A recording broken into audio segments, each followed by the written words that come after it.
Hi everyone. In this instalment we're going to add a residual plot to our scatter chart. Now we saw last time that we think our model is quite good. It's not perfect. The residuals are not zero, they are small. We can get some more information about this if we plot the residuals. So I'm going to highlight the day numbers.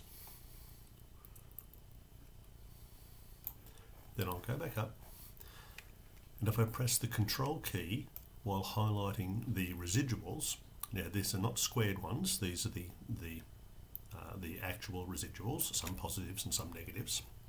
I can highlight two separate columns, and now I will go and insert a scatter chart, just with dots. And this will be the residuals. In fact, I don't think I'll have a chart title at all on this one. Change my mind then. I will delete the title. I will have axes titles, and I'll write residuals for the y-axis and day number for the horizontal axis. Now, let's just scrunch that down a little bit. There we go, and I'll come across a bit and I'll line that up underneath. That's pretty close to being the same width. There we go, so that's a good match. Now, we can see here that the residuals are small. They're between 0.05 and negative 0.05. All of these are incredibly small numbers when compared with the size of the y values up here of between about 10 and 14.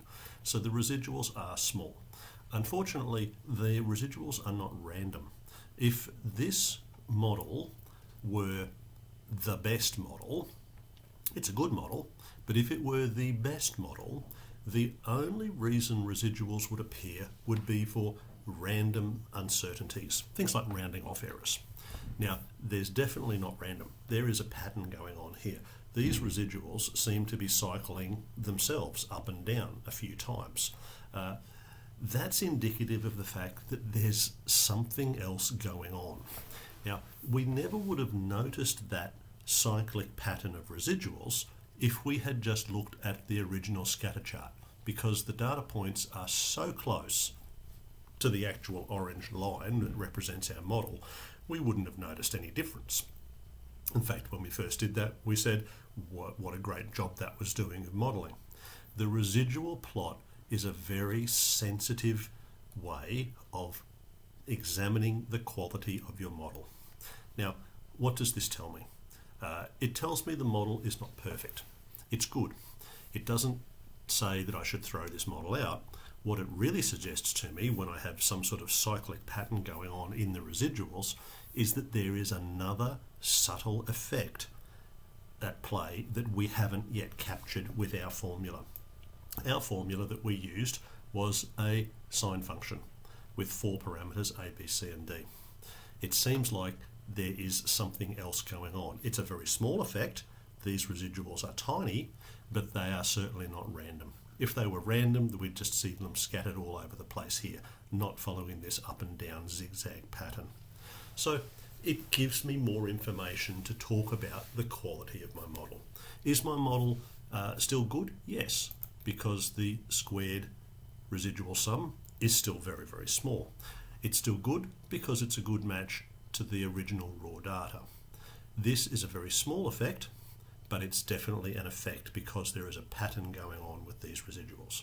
So, not that in your project I would expect you to go beyond this type of a model. This type of a model is a very good model, but it just says there is another small, very subtle effect. And if I was to want to refine my model, I would add something else into that to see if I could do a slightly better job and if I could get those residuals to be randomized rather than cyclic the way they are there. So I'm not actually going to try and improve the model. I'm going to be happy enough at the moment that I have used a residual plot, which is this one down the bottom, to try and judge the quality of my model. Thanks for watching.